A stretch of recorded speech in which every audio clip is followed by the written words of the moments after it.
ada satu ironi yang jarang berani kita sentuh. Sebuah kenyataan pahit yang seringkali disembunyikan di balik mimbar-mimbar suci. Tokoh yang kita sebut musuh terbesar umat manusia justru hadir di detik paling krusial dalam sejarah penebusan. Mari kita jujur pada logika kita sendiri. Iblis berjasa untuk umat manusia. Tanpa bisikan iblis ke telinga Yudas, tanpa hasutan iblis pada masa di Yerusalem, penyaliban tidak akan pernah ada. Dan tanpa penyaliban, tidak ada darah yang tercurah. Tanpa darah, tidak ada penebusan dosa. Namun pada kenyataannya, iblis tetaplah makhluk yang paling terkutuk.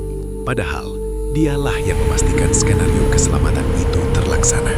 Dia adalah penyelamat yang tak sengaja, sang makhluk terkutuk yang justru membuka pintu surga.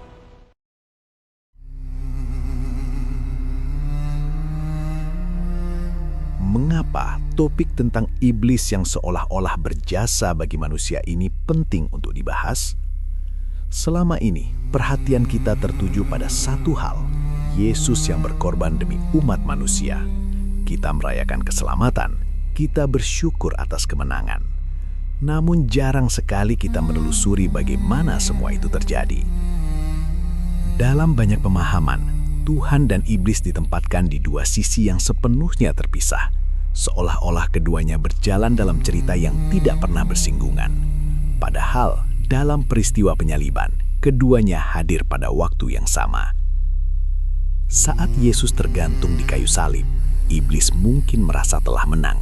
Ia mengira rencananya berhasil menghentikan sang juru selamat. Namun justru melalui kematian itulah keselamatan dinyatakan. Disinilah pertanyaan besar mulai muncul.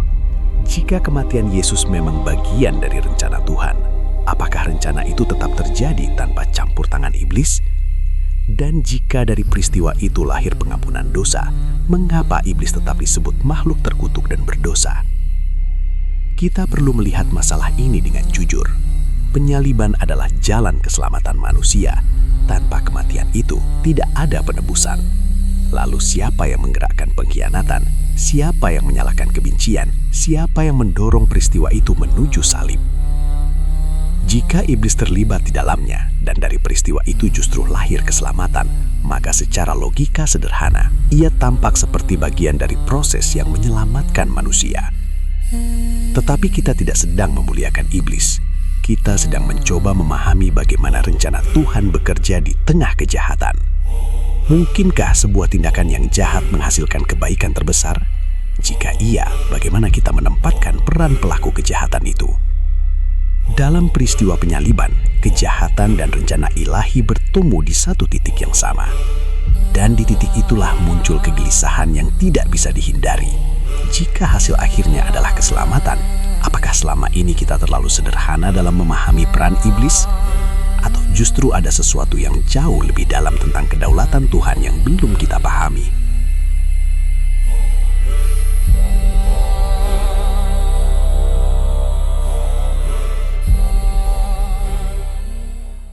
Untuk memahami persoalan ini, kita harus melihatnya dengan tenang, bukan dengan emosi, tetapi dengan berpikir jernih.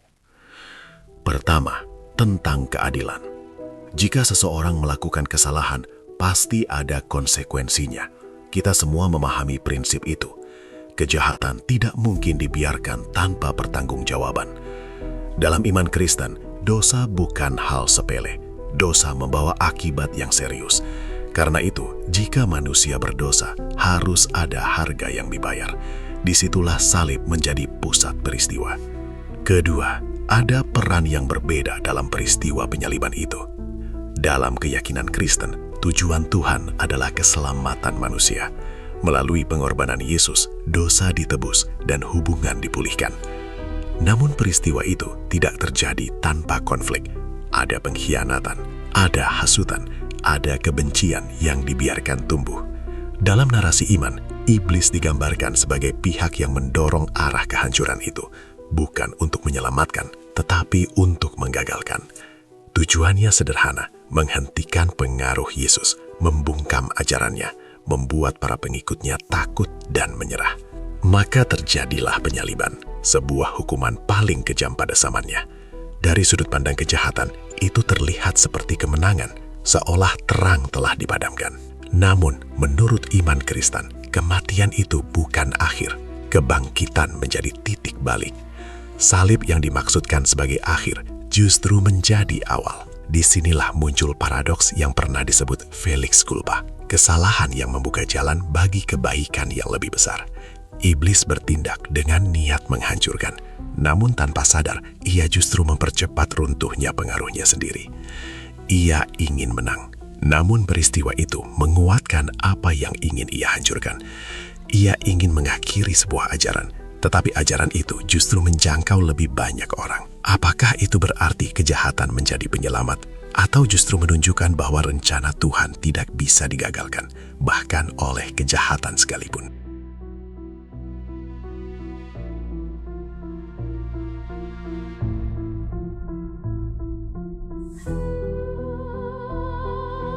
Sekarang kita akan melihat peristiwa penyaliban dari beberapa sudut pandang agama dan kepercayaan. Karena memang ada perbedaan cerita. Ada perbedaan cara memahami siapa Yesus, apa yang terjadi di salib, dan apa makna peristiwa itu. Dari perbedaan itulah muncul satu pertanyaan yang sederhana tapi penting. Apakah benar iblis berjasa bagi umat manusia? Dalam iman Kristen, penyaliban adalah pusat keselamatan.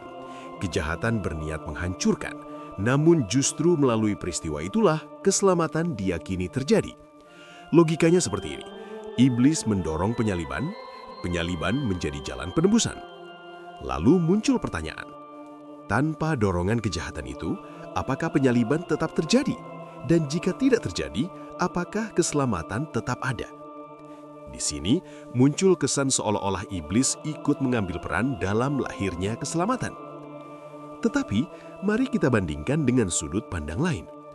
Dalam Islam, Isa tidak diyakini wafat di salib sebagai penebusan dosa. Artinya, tidak ada konsep bahwa iblis ikut membuka jalan keselamatan. Keselamatan dipahami terjadi karena kehendak Tuhan, bukan karena dorongan kejahatan. Dalam tradisi Yahudi, Satan juga bukan tokoh yang menentukan arah sejarah keselamatan. Ia digambarkan sebagai penguji, bukan pengatur rencana besar. Jadi sekarang kita melihat dua cara berpikir. Cara pertama, kejahatan bisa dipakai untuk menghasilkan kebaikan yang lebih besar. Cara kedua, kejahatan tetaplah kejahatan. Dan jika keselamatan terjadi, itu karena kehendak Tuhan sendiri, bukan karena peran iblis. Lalu pertanyaannya menjadi semakin jelas. Cerita mana yang lebih masuk akal? Jika Tuhan Maha Kuasa, apakah rencananya membutuhkan kejahatan untuk berhasil? Atau justru rencana itu akan tetap terjadi dengan atau tanpa campur tangan iblis? Apakah iblis benar-benar berjasa? Ataukah ia hanya terlihat berperan, padahal tidak pernah memegang kendali? Jawabannya mungkin tidak hitam dan putih. Dan mungkin disitulah letak nilai pembahasan ini. Bukan untuk menentukan siapa yang benar, tetapi untuk mengajak kita berpikir. Bagaimana kita memahami hubungan antara kejahatan, kehendak bebas, dan rencana ilahi.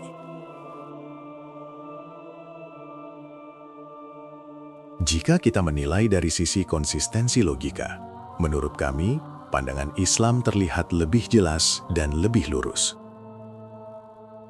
Dalam Islam, Isa tidak diyakini wafat di salib sebagai penebusan dosa. Artinya, keselamatan tidak bergantung pada sebuah tragedi, tidak bergantung pada kematian seorang nabi, dan tidak melibatkan kejahatan sebagai bagian dari rencana ilahi.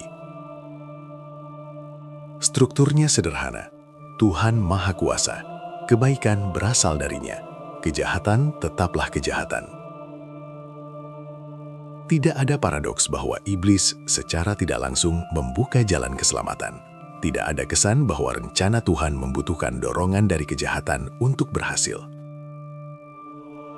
Karena jika Tuhan benar-benar Maha Kuasa, maka rencananya tidak memerlukan campur tangan iblis. Dan di titik inilah menurut kami, pandangan Islam terasa lebih konsisten secara sebab dan akibat.